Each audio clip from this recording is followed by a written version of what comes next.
I've been looking forward to this for so long, hearing so good stuff about it from all the film festivals. And finally, when the trailer came out, I read a comment saying it's a copy of Whiplash. And that intrigued me. So is this film an Indian Whiplash? Let's find out.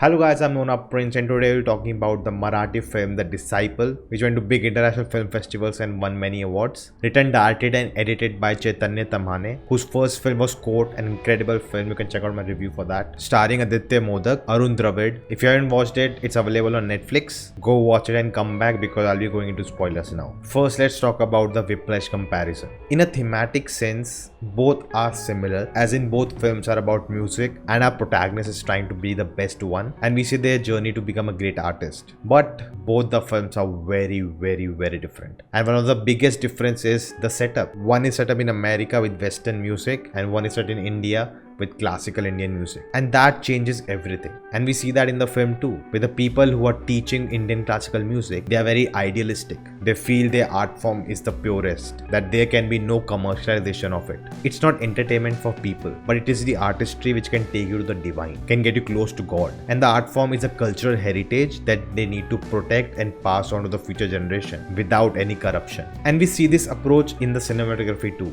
done by Michael Sobokinski, which is very similar to the first film Court. The camera angles are very simple, very straightforward. First we get the wide view of the scene and then we move closer to the characters and then we come back. The framing is very symmetrical. There are a lot of long single takes with some slight push-ins, which makes the film feel a lot like documentary. And they want that realistic approach. They want to show this as reality because it is. At no point it feels like a film. You feel like you are present there watching it with your own eyes. Very similar to Court. You are a bystander. And we see a lot of repetitions of the framing throughout the film, where a performance is happening in the first half and the second half. Both are shot similarly. Coming to the music, which is a big part of this film, done by Anish Pradhan. Now if you have been following the channel, I have a 36 ka ankada with music. I totally don't get it. For me, music is like magic. I have attended classes of classical Indian music, understanding ragas, and I also learned guitar for a year. But it was not for me. All the notes, everything just go over my head. So for me, I cannot distinguish between good and bad music in the film. It makes no sense to me. But the movie does a great job at establishing what is good and what is bad. When they're performing on the stage, is it working or is it not working? And because they establish that, I see the storytelling going on through the music. It's not like if you don't understand Indian classical music or music in general, that you'll be lost. And that's a mark of great storytelling. Before I continue, if you're finding value, do hit the like button so this video reaches to more people, and do consider subscribing and the bell icon to get more such videos. Coming to the acting, Aditya Modak as Sharad Nerulkar.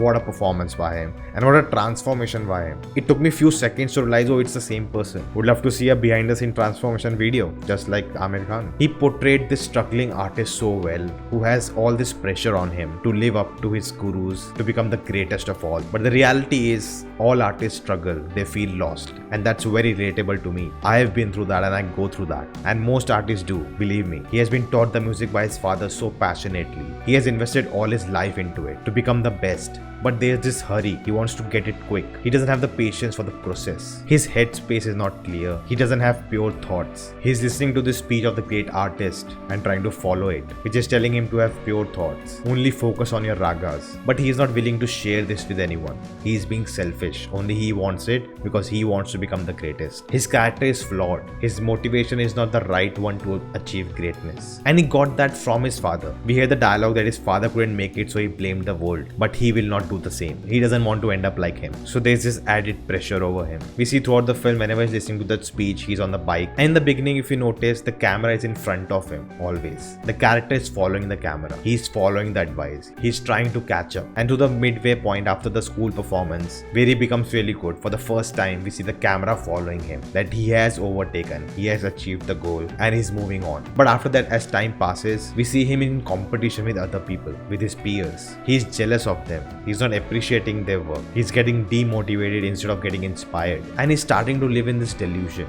that his work is the best, is the purest. But there is no money in it. The money is in singing songs for the films, is in reality TV shows. Throughout the film, we keep going back to the flashbacks where we see how his father was teaching him, how his father was taking him to different concerts. And in one of them, when they're in the train, he's asked to name name the 4 ragas, and if he does that, he'll be rewarded with chocolate. And he does name that, and hopefully he got the chocolate. But in life, that's not the case. You'll not always get rewarded, and that also comments on the education system we live in. How he was trained, he was rewarded every time. But now, when he's working hard, he's not getting rewarded. He's not making it. He's failing again and again. And it's very hard to accept defeat. Maybe it's not everyone to become the greatest, and that's the truth. Not everyone can be a great actor. Not everyone can be a great director. But there are thousands of things you can do, in a film. It's not the end of the story. But he doesn't realize that yet. And once he's not getting what he wants to hear, he stops listening to the speech. Because the speech is telling him to accept the truth. And he doesn't want to hear that. And soon he starts hearing what he wants to hear. He wants to hear that his father failed. He was not a great artist. But he'll not go to the same fate. He'll fight back. I like how the director inputs the social commentary throughout the film and giving a sense in what world we are living in. It may be through the TV news, it may be through the secondary dialogues. Everything is in the subtext. My favorite scene is the climax scene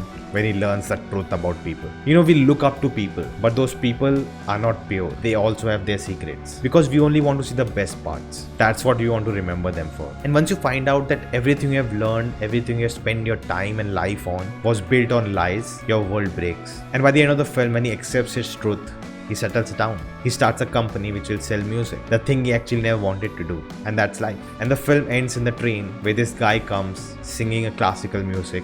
I'm not sure what music, but definitely something which is looked upon to being played in a train like this. We may feel there is a disservice to the art form, but if you realize, in history, that was how the art form was performed. Again, a wonderful film by Chaitanya Tamhane, backed by Vivek Kumbhar and Alfonso Cuarón. I wish it would have made it to Oscars and brought attention to Indian cinema, but that's alright. So guys, thank you for watching. If you like this, hit the thumbs up button, share this video, let me know in the comments your thoughts. If you haven't subscribed yet, check out the videos if you like them too. Do subscribing, and I'll see you next time.